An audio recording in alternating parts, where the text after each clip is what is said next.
The emergency five plays an attempt to try and illustrate the slipstream effect of language, how it is presenting itself to me and how it visualizes in my head, similar to flying a plane, even though I am not a pilot and I was struggling to draw a picture of a plane that could easily pass as a flying shark. Lingo in 3D. I've got banking, I've got my pitch, I've also got heading. Look at me struggling to how to illustrate that on 2D. The question is, do pilots experience gimbal lock?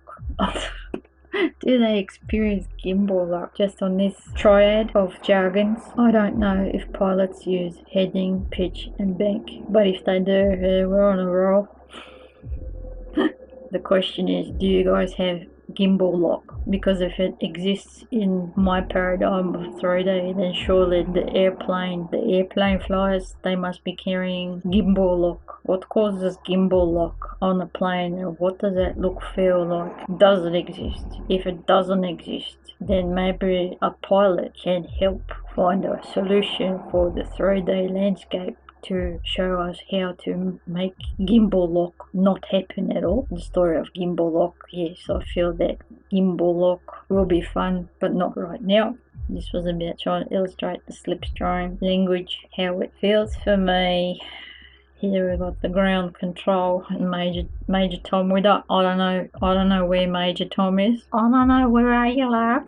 Looking for Major Tom. Where the fuck out there? Where the fuck out there, Major Tom? Don't know where the fuck. Is that me or you or me or me? And that was the you-me diversion, because of how in Turkish that you-me signal of differentiation between the two conceptually is done through N and M, but these two letters are acoustically one in the same. How the hell did the language split or differentiate itself like that? And that's making me feel as though through my language in the way back is wasn't a you-me thing. It would have been some sort of a we before the thing happened. One visceral link, benim. When I say benim and try to finish it with the M, my lips are pursing together and drawing it towards me so I can viscerally connect it. Or maybe it's because I'm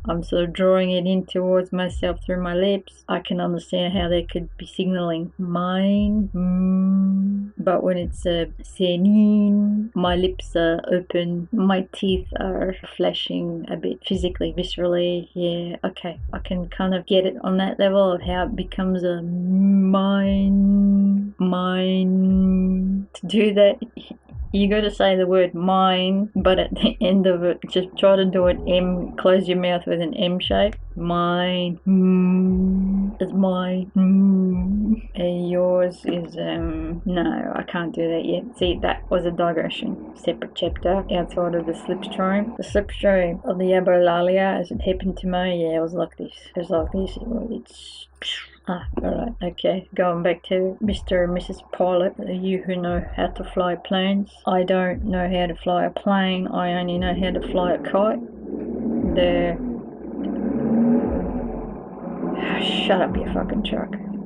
Devil's uçurtma. My father taught me how to build. That's my relationship with my dad, my Turkish relationship. It's a shame that the camera failed to capture the story. This is another reenactment. Slipstreams, I don't know how it works for pilots. I picture through my experience of flying a kite, once you reach a certain height, there is a wind shear of some kind where it's like high intensity pull, drag. With a kite, it's a form of drag that's why I created these like vacuum cleaners to try and show how it feels like there's this top of a funnel in the air where this wind speed here is towards like 7,252 kilometers an hour, but the wind speed on either side of that funnel, I don't know what it's like in flight with an actual plane, but it's obviously not 7,000. So let's just go for car speed. Let's go the upper end of the car to let's just go 150 kilometers an hour.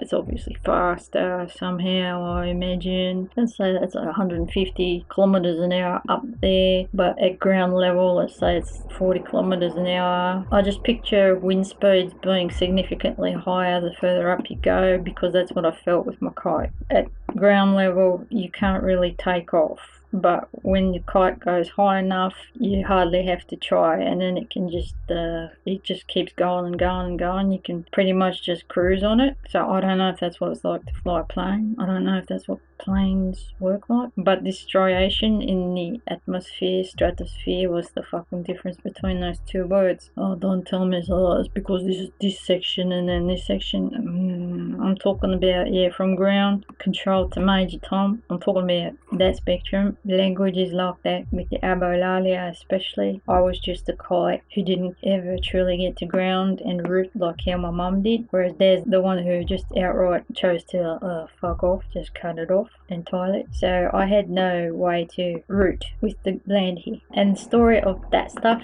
with dad, mum here, they're separate chapters. This is about the let's go fly a kite at ground level, let's say maybe 10 meters. You can't get much lift off. However, if there's enough, if the wind speeds are increasing, you can get some kind of a lift. If you run with your kite, you can get some kind of a lift. So basically you have to get your kite high enough to reach the slipstreams that drag it, and then if you let it just be, it can go higher and higher, but depending on wind speeds and this wind shearage, the kite will travel probably horizontal for a long distance. In terms of physicalities, if there are pilots out there, to calibrate the physics, planes are fucking huge, very heavy, require lots of fuel and stuff, right? Okay, let's say I'm also flying a plane, right? My plane only weighs the weight of one sheet of photocopy paper, 80 GSM there.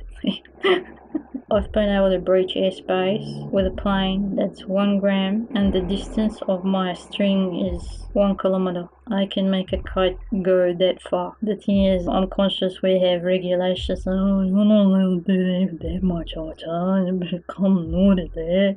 Yeah, I feel fairly certain I can crack more than 1 kilometer easily. I don't know if there are any pilots who can feel the magnitude of, in terms of, like, you know what you're carrying, you know the cargo, it's damn heavy, how many tons, and I'm only carrying like 1 gram. There's gonna be someone who knows how to do the physics there and can see the magnitude of, oh, jeez, on some level, because I'm not carrying thousands of kilograms, it's only 1 gram. Therefore, that makes me susceptible to these slipstreams where the speed of the suckage is acute. The capacity to travel is very far, long-reaching, long distance, and warp speedish compared to that speedish. That's why I said 7,252 kilometers an hour. Yeah, I mean, it sounds ridiculous, but I need help. Can someone help with the physics to show me how this 1 gram versus the airplane weight? I can see it, I just can't do the mathy part of it. And that was another digression. These slipstreams, not entirely appropriate to call them letters, but it is still okay to call them letters. Perhaps a better frame could be sound, units of sound, combinations of sounds, combining patterns of sounds. When those sorts of conditions are in place within the listening, hearing, and what I hear environment, in my environment, they have the ability to create slipstreams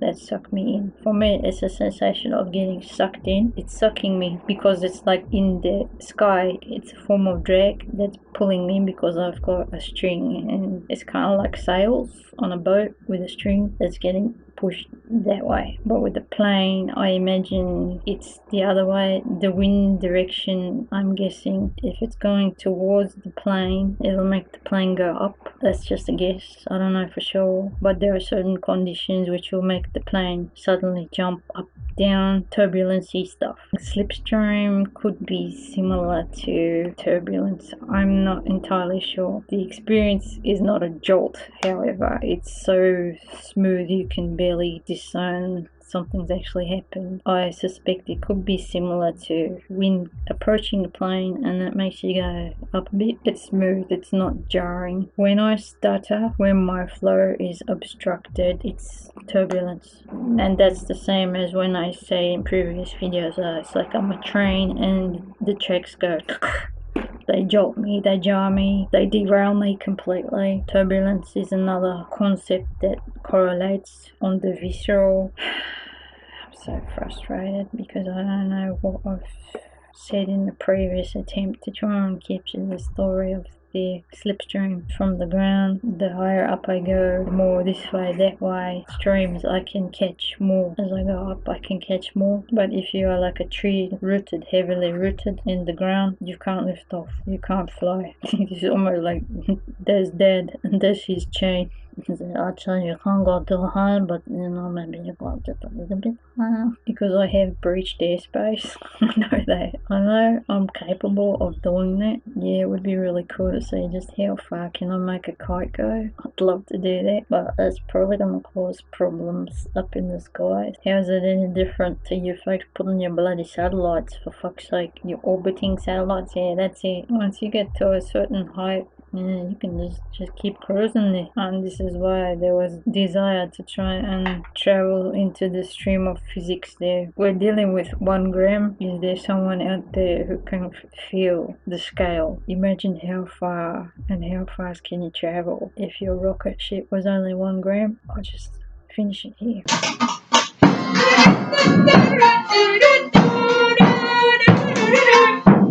Look forward to doing it with my son.